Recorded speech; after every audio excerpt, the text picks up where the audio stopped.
슬기로운 장기 요양기관 안전 감염 관리 8편 안전사고 발생 원인과 상황별 대처법. 오늘은 안전사고 발생 원인과 상황별 대처법에 대해 알아볼까요? 8차 시 묵차. 화재 예방과 관리. 화재 대처 방법. 화재 진압 방법. 119 신고 절차. 화재 발생 시 업무 분장. 낙상 관리. 환경 정비 시 유의사항. 불시에 일어나는 안전사고, 올바른 대처법에 대해 알아보겠습니다. 시설 내에서 발생하는 화재를 예방하기 위해서는 평소 스프링클러와 화재 감지기, 소화기 등 기초 소방시설의 작동 여부를 정기적으로 확인해야 합니다. 특히 소화기는 제조일이 10년이 넘은 경우 새 것으로 교체하고, 화재 감지가 없는 곳에는 단독 경보형 감지기 추가 설치를 권장합니다. 또 시설에서는 화재 진압 및 피난 훈련을 정기적으로 실시합니다. 화재는 다양한 원인으로 인해 발생하는데요. 담뱃불에 의해 발생하는 화재 예방을 위해서 흡연은 편리하고 안전한 장소를 흡연구역으로 정하여 지정된 장소에서만 흡연하도록 합니다. 담배꽁초는 반드시 잿더리에 버리고 불시의 유무를 확인합니다. 잿더리에는 약간의 물 또는 모래를 부어넣고 흡연구역에는 소화기를 비치합니다. 전기로 인한 화재 역시 주의해야 합니다. 전열기 사용 시 자동온도 조절 작동 여부 등을 수시로 점검합니다. 사용한 전기기구는 반드시 플러그를 뽑거나 스위치를 꺼놓습니다. 한 콘센트에 여러 개의 플러그를 꽂는 문어발식 사용은 하지 않습니다. 가스 역시 화재를 유발하는 위험 요소 중 하나입니다. 가스 시설 및 기구 이용 시에는 자리를 비우지 않고 창문을 열어 실내를 충분히 환기시킵니다. 가스레인지 주변에는 가연성 물질을 두지 않습니다. 화재를 예방하기 위한 기초 소방시설이 어떤 것이 있는지 알아보겠습니다.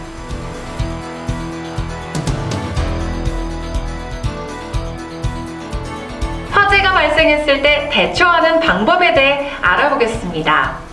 먼저 화재 경보가 울릴 때 대처하는 방법입니다. 비상수직.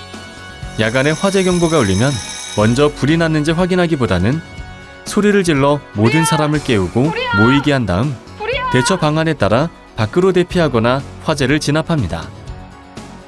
대피 방법의 결정. 문이 있는 공간 이동 시 손등으로 출입문 손잡이를 만져 손잡이가 따뜻하거나 뜨거우면 문 반대쪽에 불이 난 것이므로 문을 열지 않습니다. 연기가 들어오는 방향과 출입문 손잡이를 만져보아 계단으로 나갈지 창문으로 구조 요청을 할지 결정합니다. 신속한 대피. 대피를 할 때에는 절대 엘리베이터를 이용하지 않고 계단 또는 지정된 대피로를 통하여 지상으로 대피합니다. 대피가 어려운 경우 창문으로 구조 요청을 하거나 대피 공간 또는 경량 칸막이를 이용하여 대피합니다. 119 신고. 안전한 장소로 이동한 후 119에 신고합니다. 휴대폰이 있어 신고가 가능하다면 속히 신고하되 신고로 대피 시간을 놓치지 않도록 합니다. 대피 후 인원 확인. 공터나 들, 사전에 약속한 안전한 장소로 대피한 후 인원을 확인합니다. 주변에 보이지 않는 사람이 있다면 출동한 소방관에게 알립니다. 다음은 직접적으로 불을 발견했을 때 대응 방법입니다. 연기가 발생하거나 불이 난 것을 보았다면 불을 발견한 순간 불이야 라고 소리치거나 비상벨을 눌러 주변의 화재 상황을 알립니다. 화재 정도에 따라 진압과 대피 여부를 결정하는데 불길이 천장까지 닿지 않는 작은 불이라면 소화기나 물 양동이 등을 활용해 신속히 불을 끕니다. 하지만 불이 이미 커진 상태라면 젖은 수건 또는 담요를 활용하여 계단을 통해 신속하게 밖으로 대피합니다. 시설 밖으로 대피가 어려운 경우 경량 칸막이를 이용하여 대피하거나 완강기를 이용하여 창문으로 나가는 방법, 실내 대피 공간으로 대피하였다가 불이 꺼진 후 나오는 방법 등을 활용해 안전을 확보합니다. 이번에는 화재 진압 방법에 대해 알아보겠습니다. 소화기 사용법. 불이 난 장소로 소화기를 가져가 몸통을 단단히 잡고 안전핀을 뽑습니다. 노즐을 잡고 불 쪽을 향해 가까이 이동합니다.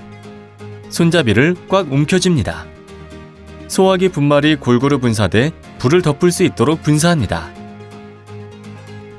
자, 그럼 소화기 사용법 다시 정리해 볼까요? 실외에서 소화기 사용 시에는 바람을 뒤로 하고 실내에서 사용 시에는 문을 등지고 뿌립니다.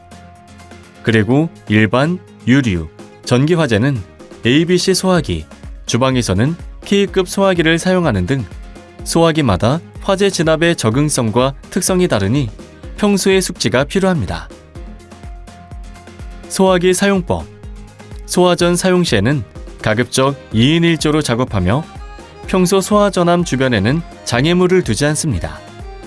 소화전을 사용할 때는 먼저 소화전함의 문을 열고 호스와 노즐이 연결되어 있는지 확인합니다. 호스를 밖으로 꼬이지 않도록 불이 난 곳까지 길게 펴주고 한 사람은 노즐을 잡고 방수 자세를 취하고 대기합니다.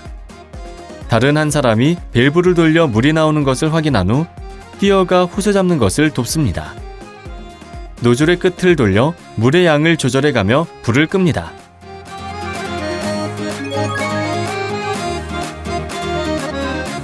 이번에는 신고 절차에 대해 알아볼까요?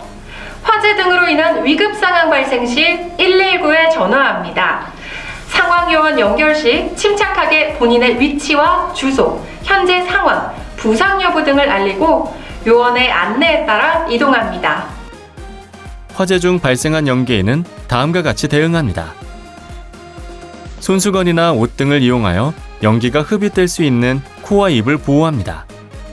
자세는 최대한 낮게 유지합니다.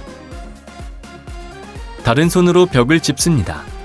한 방향으로 신속하게 대피합니다. 다음은 장기 요양기간 화재 발생 시 업무 분장입니다. 불시에 발생하는 화재 대비를 위해 종사자 여러분 모두 꼭 숙지하시기 바랍니다.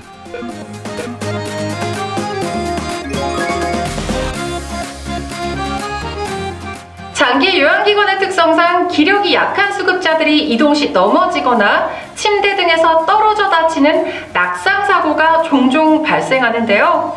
낙상사고 발생 시 어떻게 대처하고 주의해야 하는지 알아보겠습니다. 낙상한 환자에게선 타박상과 염좌, 찰과상, 자상 등의 증상이 나타나는데요. 타박상의 경우 상처 부위를 가슴보다 높게 하고 얼음찜질을 실시합니다. 염좌의 경우는 냉찜질을 하고 붕대나 부목으로 상처 부위를 고정합니다. 찰과상은 얼음찜질을 실시하고 통증이 가라앉을 때까지 운동을 제한합니다. 자상이 발생한 경우 지혈부터 실시하고 즉시 병원을 방문합니다. 시설 내에서 낙상사고를 예방하기 위해서는 다음과 같은 사항을 준수합니다. 우선 수급자들이 생활하는 환경을 정비해 낙상으로부터 안전하게 관리해야 하는데요. 주변에 흩어진 줄이나 전깃줄, 방석, 카펫 등을 치웁니다. 부득이하게 바닥에 카펫이나 이불을 깔아야 한다면 가장자리를 고정시킵니다. 전화기나 의자, 탁자 등 조그만 가구는 되도록 벽 쪽 익숙한 곳에 둡니다. 바닥재는 덜 미끄럽고 탄성이 있어 충격을 흡수할 수 있는 재질을 사용합니다. 위험과 연결되는 장애물, 턱 등은 단차를 적게 합니다. 가구는 모서리가 둥근 형태의 것을 사용하고 벽이나 가구 표면에 뾰족한 못 등 날카로운 것이 없는 것으로 사용합니다.